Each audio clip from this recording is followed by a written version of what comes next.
Okay, so today we're going to pull back the curtain on the UK Parliament. We're going to get past all the pictures of Big Ben and dive right into the engine room of British democracy. To really understand how things get done, how laws are actually made, and who's keeping an eye on all that power. It sounds like a pretty straightforward question, doesn't it? Who really makes the laws in the UK? But you'll see, the answer is a lot more complex than you might first think. Is it the Prime Minister calling all the shots? Is it the people that we all go out and vote for? Or maybe, is it someone else entirely? To figure that out, we've got to start with the basic setup. So first things first, what is Parliament? Well, at its very core, it's the legislative branch of the UK government. That's just a fancy way of saying it's the part that's responsible for making and changing the laws of the land. But, and this is the important part, it's not just one big group of people. That's right. When we talk about Parliament, we're actually talking about a team of three. You can kind of think of it like a built-in system of checks and balances, all working together, or sometimes against each other. So who are these three key players? All right, let's meet this political trio. Each one of them has a totally distinct and, frankly, crucial role to play in the long, winding journey that a bill takes before it can ever become a law. First up, you have the monarchy. Right now, that's King Charles III, who acts as the ceremonial head of state. Then you've got the two chambers that do all the legislative heavy lifting, the elected House of Commons and the unelected and, let's be honest, often pretty misunderstood, House of Lords. So the monarch's role in all of this, it's almost entirely symbolic. We're talking about things like formally opening Parliament each year, officially appointing the Prime Minister after an election, and giving the final stamp of approval to bills, which is known as royal assent. It's a necessary step, for sure, but it's procedural, not political. Okay, now let's zoom in on the House of Commons and focus on one very important number, 650. This number isn't just picked out of a hat. It's the exact number of members of Parliament, or MPs, who are elected to represent the public in this chamber. So, where do these 650 MPs come from? Well, they're elected from 650 different constituencies.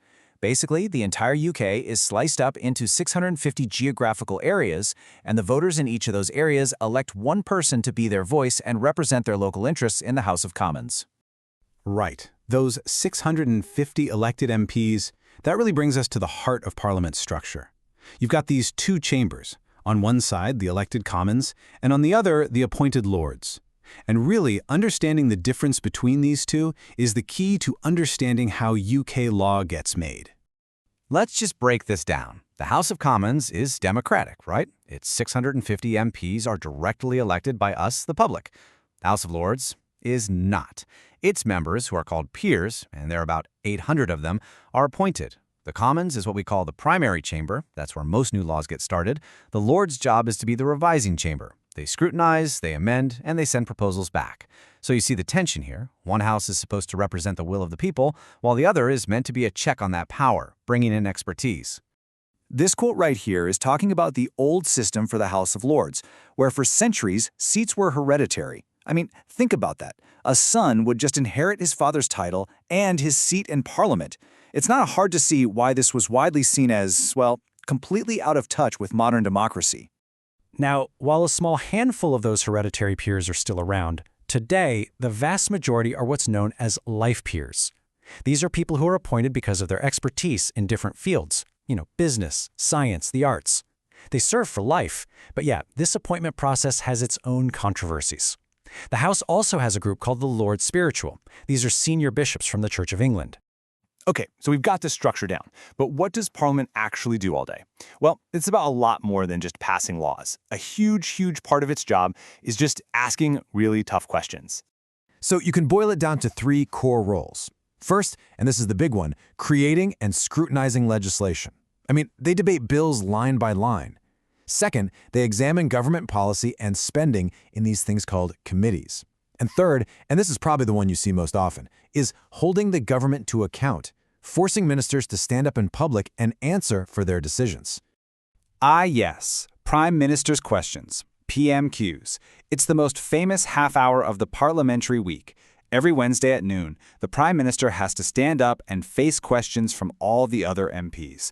You see the clips all the time. It's loud, it's theatrical, and it's often seen as the absolute peak of political accountability. But is it? Well, there's another take on PMQs. A lot of people argue that what we see on TV is often more political theater than any real, genuine scrutiny. With everyone playing to the cameras for the evening news, the focus can be more on scoring cheap political points, and getting a straight answer to a tough question, well, that can be pretty rare. You say the real, detailed accountability, the really nitty-gritty stuff, often happens far away from the main TV cameras. Every single government minister has to face their own specific question times, and it's here that they get grilled by other MPs on the fine print of policy, including by their opposite number in the opposition, who's known as the shadow minister. And this brings us right back to our final question. If the main event for accountability, PMQs, is seen as mostly for show, and one of your two big legislative houses is completely unelected, it really makes you stop and wonder, doesn't it? What's the true state of accountability in this system? It's this really complex, tangled-up mix of tradition, democracy, and raw political reality.